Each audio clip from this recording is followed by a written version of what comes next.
Alright, we're going to also talk about the derivative of other trig functions. If y is equal to tan x, then the derivative of tangent is secant squared of x. If y is equal to cotangent, then y prime is equal to negative cosecant squared. And so tangent and cotangent, they both have the secant part. If it's again, it's negative, so cotangent goes with cosecant. And since it's it's negative. The derivative of secant is it repeats itself secant, and it's because secant and tangent again are related, as you saw above, so it's going to be secant tangent. If y is equal to cosecant, then it's going to repeat itself again, similar to the secant function, but again co means negative, so it's going to be negative cosecant cotangent. And so I hope you can see some of the relationship between tangent and secant. They go together, cotangent cosecant. And so hopefully you can recognize that pattern.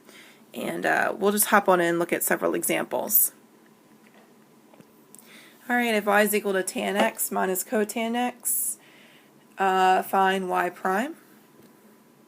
So y prime is equal to, the derivative of tangent again is secant squared of x. Again, I have a derivative of a co, and so what is currently negative now is going to become positive. So positive derivative of cotangent is cosecant squared of x. Number 2, evaluate. So what is the limit of 4 secant of x plus h minus 4 secant of x divided by h?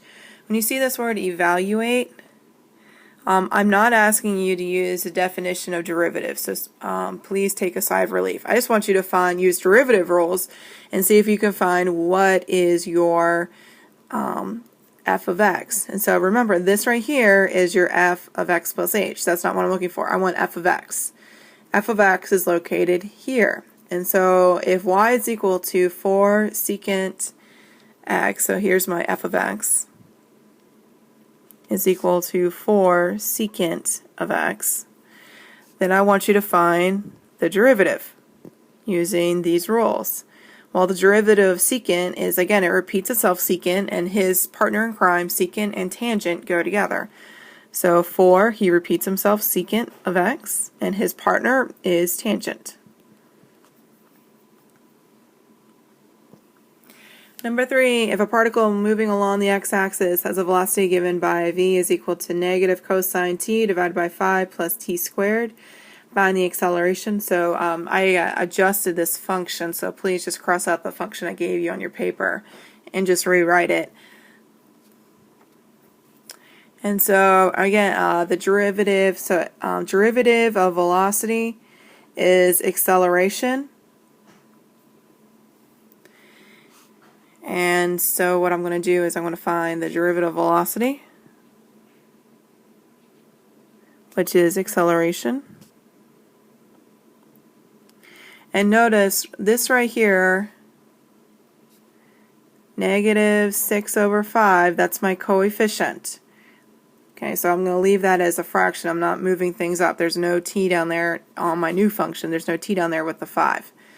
So derivative of co means I'm going to do the opposite. So this guy right here becomes positive, and so I'm going to go ahead and write 6. My coefficient was a 6 over 5.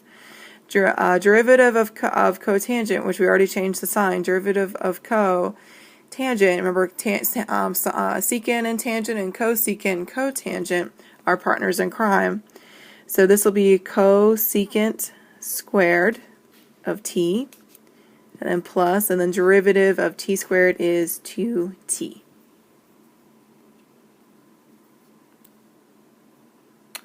Alright, determine the points at which the horizontal tangent line occurs on the graph of 2 cosecant x plus 3 between the x values of 0 and 2 pi. So let's go and take our derivative. Y prime is equal to 2 cosecant x.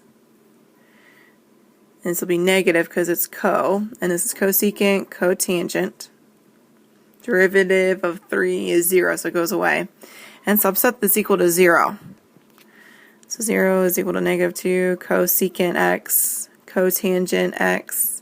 then I'm going to divide everything by -2. I don't want my coefficient there, and this is legal as long as I maintain balance. So 0 is equal to cosecant x, cotangent x. Well, this is really hard to figure out what the heck is going on, so I'm going to change these to sine and cosine. So cosecant goes with sine. I know that sounds bizarre, but he is the reciprocal of sine x.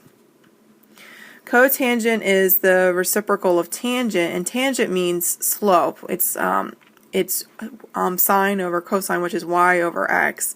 And so cosine instead is going to be x over y, which is cosine of x divided by sine x.